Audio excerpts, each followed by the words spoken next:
뭐 어떤 사람은 그 자객이 궁중에 들어왔다라고 말을 하기도 하고요.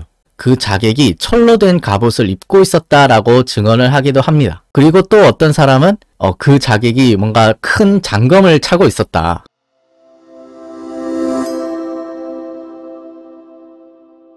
조선시대 임금 중에 자객과 가장 관련이 깊은 임금이 바로 정조인데요. 예전에 영화 영린이 바로 정조 즉위 초에 있었던 정조 암살 미수 사건을 다루고 있는 영화예요.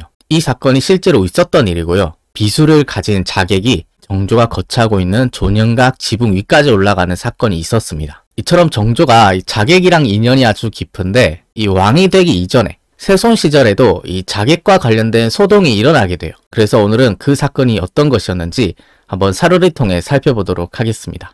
이 사건은 정조가 세손 시절인 1774년 겨울에 어느 밤에 있었던 일인데요. 당시 정조는 존영각이라고 하는 곳에 거처를 하고 있었는데 외부인이 함부로 출입할 수 없도록 앞뒤로 장막을 쳤었다고 해요. 이러한 사실을 정조가 자신의 일기에서 이렇게 밝히고 있습니다. 존영각은 내가 거처하는 곳인데 건물 뒤로 장막을 둘러쳐서 밤에는 어떤 누구도 출입하지 못하게 했다. 근데 이렇게 출입이 엄금되어 있는 이 존영각에 갑자기 웬 낯선 사람의 발자국 소리가 들리게 돼요. 그때의 사정을 정조가 이렇게 적고 있습니다. 1774년 겨울 어느 날에 밤이 깊어진 뒤에 내가 존영각에 고요히 앉아 있는데 갑자기 장막 뒤에서부터 점점 가까워지는 발소리가 들리기 시작했다. 원래 이 존영각은 밤에는 사람이 출입할 수 없는 지역이고 이 한밤중에 존영각 뒤쪽으로 해서 이렇게 올 사람이 없거든요. 정조가 무슨 생각이 들었을까요? 계속해서 정조가 이렇게 말을 합니다. 발자국 소리가 장막 앞에 이르자 갑자기 뚝 끊겨서 이후로는 들리지 않았다.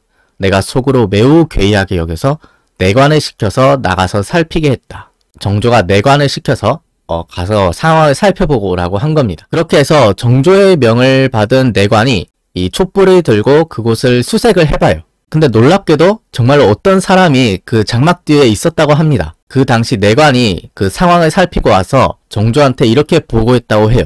과연 어떤 사람이 장막에 귀를 대고 몰래 장막 안을 엿듣고 있었습니다. 그러니까 누군가가 그 야심한 시각에 이 정조를 염탐하기 위해서 아마 사람을 보냈던 모양이에요. 그래서 정조가 이 보고를 듣고 다시 한번 사람을 보내서 수색하게 합니다. 내가 듣고 놀라고 괴이하여 다른 내관으로 하여금 촛불을 비추어 찾아보게 했는데 이미 종적을 감추고 난 뒤였다. 그러니까 이날 밤중에 웬 낯선 사람이 정조였던 상황을 엿보고 있었던 거죠. 그렇게 해서 그 이튿날에 정조가 날이 밝자 어젯밤에 있었던 일에 대해서 수색을 해봅니다. 그때 한 궁녀가 정조한테 이렇게 말을 했다고 해요. 어젯밤에 웬 남자가 집경당에 들어오는 것을 목격했습니다. 그는 곧장 계단을 따라 청사에 올라갔습니다. 그러면서 또 이런 말도 합니다. 어젯밤에 영선당 근처에서 어떤 사람이 문의 발로 차고 자물쇠를 부수고자 했는데 잘 되지 않자 다시 서하문 쪽으로 내려가 이리저리 왕래했습니다. 이 영선당이 그 화화농주의 처소거든요.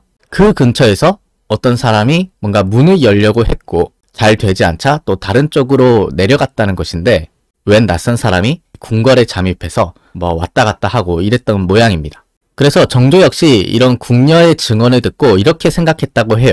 내가 듣고 속으로 생각하기를 어젯밤에 장막 뒤에 엿드는 사람이 있었다는 것이 과연 허언이 아니구나 하였으나 한마디도 대답하지는 않았다. 그러니까 정조가 속으로는 어젯밤 누군가가 내 처소에 잠입했다는 것이 맞구나 이렇게 짐작은 했지만 다른 사람들한테는 내색하지는 않았다는 거죠. 자신이 동요하지 않는 걸 보여주기 위해서 그랬는지 한마디도 대답하지 않았다고 합니다. 어쨌거나 이렇게 한밤중에 웬 낯선 사람이 왔다 갔다 했으니까 금방 이게 궁궐 전체에 이상한 소문이 번지기 시작해요. 어젯밤에 들어왔던 그 사람이 혹시 자객이 아니었는가? 이게 금방 자객이 들어왔다는 소문으로 퍼지게 되는데요. 어떤 사람은 그 자객이 궁중에 들어왔다라고 말을 하기도 하고요. 그리고 또 다른 사람은 그 자객이 철로 된 갑옷을 입고 있었다라고 증언을 하기도 합니다. 그리고 또 어떤 사람은 그 자객이 뭔가 큰 장검을 차고 있었다. 이렇게 입에서 입으로 전해지면서 점점 이게 부풀려지는 거예요. 이런 소문이 점점 궁궐 전체에 퍼지면서 자객이 들어온 것이 기정사실화된 것이죠. 그래서 이렇게 한동안 궁궐에 자객이 들어왔다는 소문이 퍼져서 그 궁궐 전체가 시끄러웠는데 이때의 소문 중에서 이런 소문도 있었다고 합니다. 정조가 쓴 일기를 보면은 이렇게 적고 있어요. 며칠이 되지 않아 흉도 쪽에서 떠들어대기를 자객을 들여보낸 사람은 장지왕이고 자객을 매수하는데 지난번에 횡령한 돈 1만금을 썼다고 한다. 그가 정조의 정적이라고 할 수 있는 이 홍인원과 정우겸 쪽에서 이번 자객 사건의 주범이 장지왕이다. 장지왕이 자객을 매수하는데 돈 1만금을 갖다 썼다. 뭐 이런 유언비어를 퍼뜨렸다는 거예요.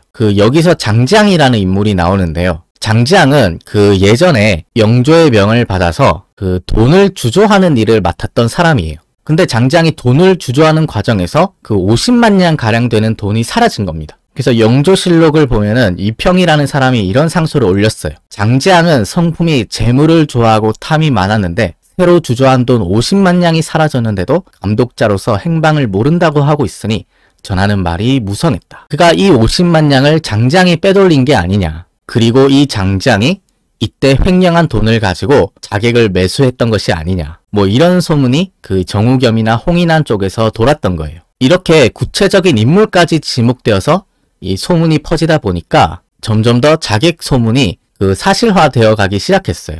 정조가 쓴 11월 30일 기록을 보면 이렇게 적고 있습니다. 장지왕이 자객을 사서 들여보냈다는 말이 성행하고 어떤 사람이 궁중에서 괴이한 짓을 한 뒤부터 저들의 괴이한 말이 날이 갈수록 심해지니 내가 옷을 편안히 벗고 잠을 자지 못했다. 그가 이처럼 자객이 들어왔다는 이 말이 퍼진 것만 해도 정조한테는 굉장한 심리적 압박이 됩니다. 설령 그 사람이 자객이 아니었다고 하더라도 이런 소문이 계속 돌기 시작하면은 정조로서도 밤에 잘 때 얼마나 불안했겠어요. 아마 심리적으로 불안하고 암살 위협에 대해서 두려움을 느꼈을 겁니다. 어쨌든 이렇게 자객에 대한 소문이 계속 커지니까 하루는 정조의 고모인 화한옹주가 이 세손을 만나서 이렇게 말합니다. 장지왕이 자객을 들여보냈다는 말이 이처럼 분분하니 밤에는 반드시 문을 잠그고 주무시고 왕래하실 때 반드시 하인을 많이 대동하시는 것이 좋을 것입니다. 그가 정조 보고 밤에 문단속 잘하고 주무셔라. 왕래하실 때도 이 수하를 많이 데리고 다니시라. 이렇게 걱정을 해주는 거예요.